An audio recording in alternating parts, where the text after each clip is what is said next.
Ini. Nah ini Adinda kita juga tapi bisnisnya di bidang kuliner kafe Pak. Masya Allah. Ini anak-anak muda semua. Milenial. Mantap.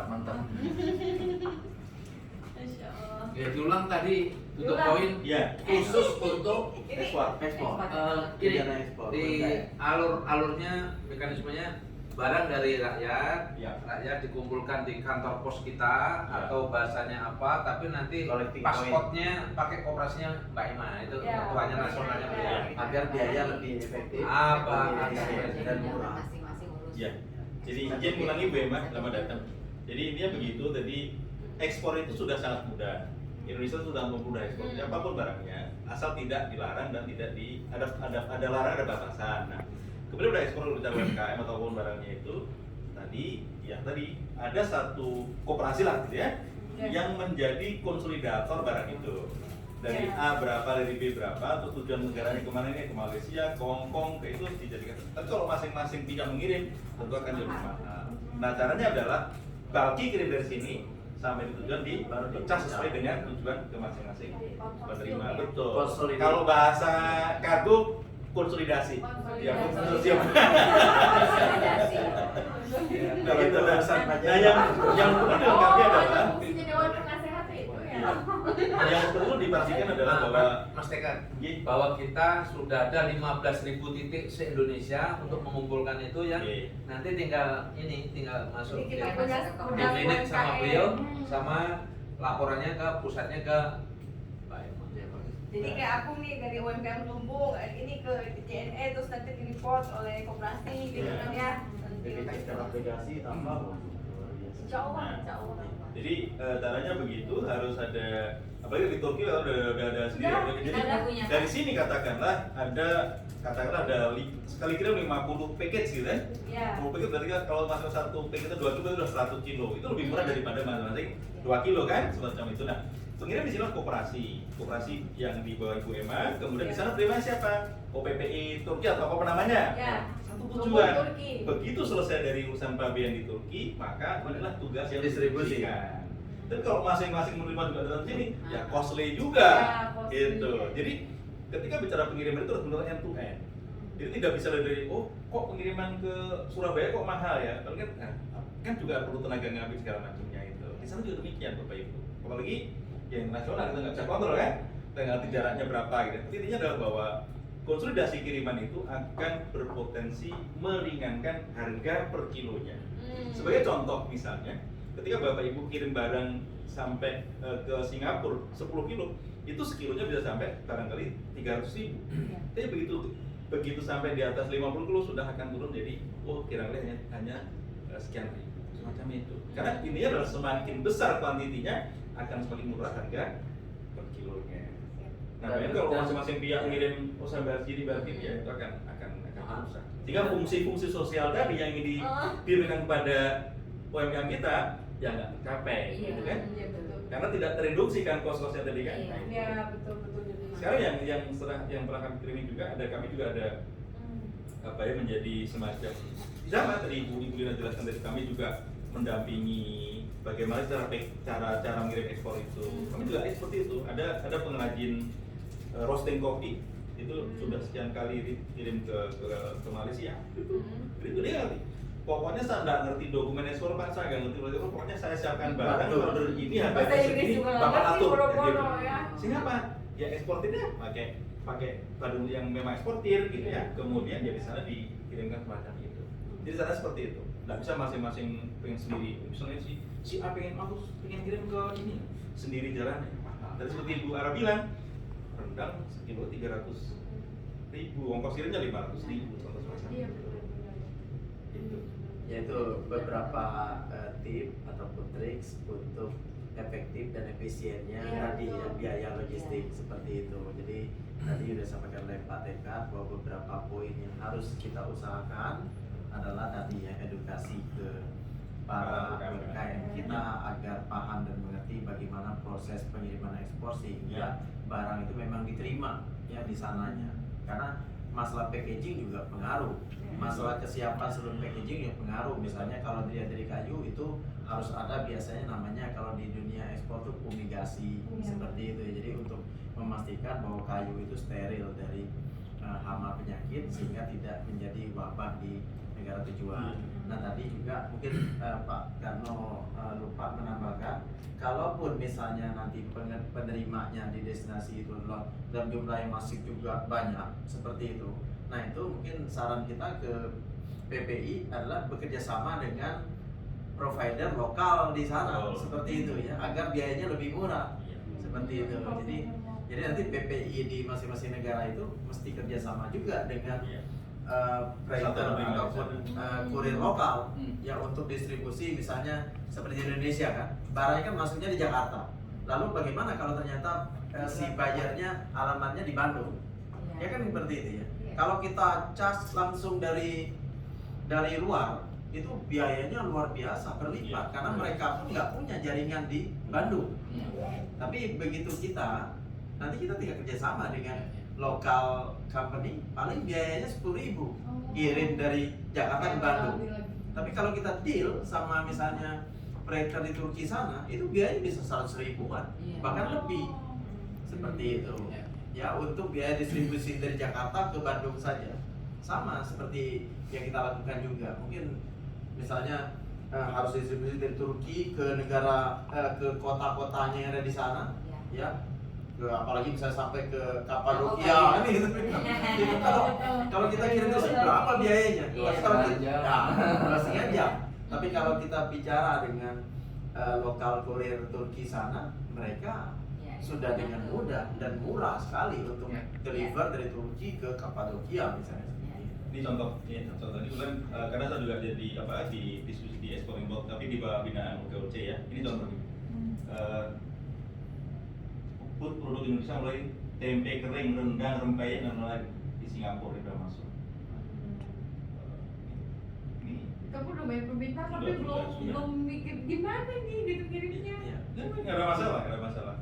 Perlu packingnya yang khusus. Karena tadi Pak Jenderal tadi bilang kalau barang itu nggak di packing proper ketika masuk air itu memang X-ray barang agar proper ketika masuk pesawat tidak merusak pesawat. Safety, security itu kan. Nah kalau nggak di packing bener masuk ke X-ray-nya Pak Jenderal, dicek duluan gitu. Bukan Pak Jenderal dicek, tapi regulasi yang mengatur itu gitu loh. Nah hal-hal begini kalau tidak disampaikan dengan proper kepada yang memang mengerti ke sana, wah aku kirim barang susah mati kan gitu. Udah bilang gitu kan, padahal sebenarnya bukan susah, tapi kita tidak berusaha membiasakan diri untuk patuh pada regulasi yang ada. Itu yang terpenting. Nah memang yang salah satu sekali lagi mengangkat citra UMKM Indonesia untuk go internasional di situ tantangan itu. Kami merasakan betul itu. Tapi sekarang pastinya sudah gampang itu ya. capek, gampang ini gitu. Tapi kalau kita tidak mendampingi serius ya. Iya betul. Jadi memang harus ada yang jiwa sosial, ada yang memang mau mendengar, mengikuti prosedur gitu. Tapi begitu merasakan ikut prosedur, enak juga ya gitu. Itu contohnya semacam itu kan. Iya betul. Jadi memang pertamanya itu yang harus ada entry point-nya gitu, seperti itu. Kalau bahasa Jawanya itu kalau door to door pintu sana, karena satu orang harusnya bisa membawa 50 kilo, ini cuma bawa sekilo, jadi sekilo sama dengan 50 kilo itu yang bikin mahal. Nah kalau 50 kilo bisa dibawa tadi door to door itu agak murah tadi. Nah makanya dikumpulkan sama koperasi kita. Kalau bisa pot to pot gitu yang agak besar, nanti kita bisa kan pot to pot juga bisa kan? Artinya di negara sana itu sudah kerjasama tadi yang kata Mas Samsul, Mas Farouk.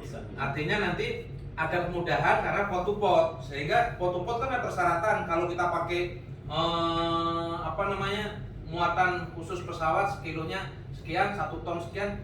Kalau satu pesawat khusus untuk kargo, kalau pot to pot itu lebih murah gitu karena harganya sedikit, harganya segitu, BBM-nya segitu, tapi kalau pot to pot itu tahu dikit-dikit lah, ini pelajaran dari Mas Teka. Oh enggak mau Nah, jadi tadi dewan yang tidak kalah penting itu adalah tugas perwakilan luar negeri itulah mengatur regulasi impor ketika barang A masuk ini apa sih gitu. memberikan informasi Itu yang sedetail terpenting. Ya. Sehingga di sini di prepare dulu sebelum jalan kan. Iya, iya, Ya, iya. nanti kan tinggal dibuatkan aturan yang ada di masing-masing negara itu. Iya, Saja, iya. nanti kan kita Betul. lakukan. Iya. Betul. Itu yang harus Itu ya. Yang paling sulit ini memang Australia sama Eropa. Oh, Ya. Australia itu Pak, mohon maaf. Untuk Makanan. Australia namanya paling mahal Fumiga itu ke Australia karena dia harus standar AKIS. Oh. Australian Quarantine Expansion Standard. AKIS itu satu kubega itu 1 juta lebih. Wow. Memang mahal. Nah, hal semacam inilah yang memang jadi bukan berarti kadang kita tuh kejam lalu bukan kejam, memang Dari sananya. Iya memang. Oh. Contoh misalnya, Bapak Ibu kirim barang ke Amerika sampai ada satu selip kayu saja terlepas berapa kecil kayu itu kan di-recheck. Oh. Penaltinya ratusan ribu dolar. Oke. Padahal cuma Jadi hanya packing kayu, packagingnya. packing kayu masuk ke Eropa, ke Amerika yang tidak standar ISPM 15 dengan cap label itu selesai sudah. Hilang. Bukan sekedar barang dikembalikan, bukan. Denda. Penalti, denda. Oh. Aduh, Wow. Itu loh. Nah, hal semacam itu harus disampaikan Yang ke denda, UMKM. yang denda itu Enggak. kulirnya atau Enggak, operasinya? pemerintah. Oh, Pemerintah, iya. Pemerintah. Nah, hal semacam ini kalau disampaikan ke UMKM kan, terus aku rasa lah mumet apa gitu. Itu loh semacam itu. Berarti ini mah kita bahas internal dulu di penyampaian ke UMKM-nya. Jadi memang harus. Bukan UMKM saja, kita Iya. waktu awal-awal kita sedang jayanya udang. Udang itu paling top dari Kaltara. Cold storage di sana itu 15. Itu karena perang dagang. Makanan itu dikasih murah kita sama mereka. Ternyata makanan itu begitu dimakan udang itu masuk MR itu tit. Oh. Akhirnya udang Indonesia semua nggak bisa. Aduh. Itulah Makassar. Kita kan orang Makassar kan ada di Tarakan. Langsung pingsan itu kan. Nah itu salah satu. Jadi bukan hanya UMKM aja. Ini untuk yang pabrikasi juga. Karena kita sebagai pelaku itu gitu kan. Industri ya, juga sama. Nah, ini kan ini jadi kan dari PPI besok sudah ada info. Nah, ini kan namanya peluang maupun risiko ini kan harus kita kelola. Iya. Artinya kalau saya usulnya kan lebih baik kita membantu UMKM dengan memang menginformasikan ke mereka bahwa produk apa sih yang memang paling menarik untuk kita jual di Turki, di Prancis, Iya. seperti itu. Jadi jangan melawan itu, jangan melawan itu dulu kan seperti itu ya. Kalau bicara masalah development produk ya boleh-boleh saja. Ya, tapi kan tadi kembalinya begitu misalnya kita ngotot ini udah pokoknya kami hanya skillnya adalah kemampuan furnitur. Nah furnitur tadi disampaikan bahwa biaya fumigasinya saja apalagi misalnya tujuannya Australia itu sudah sedemikian besar.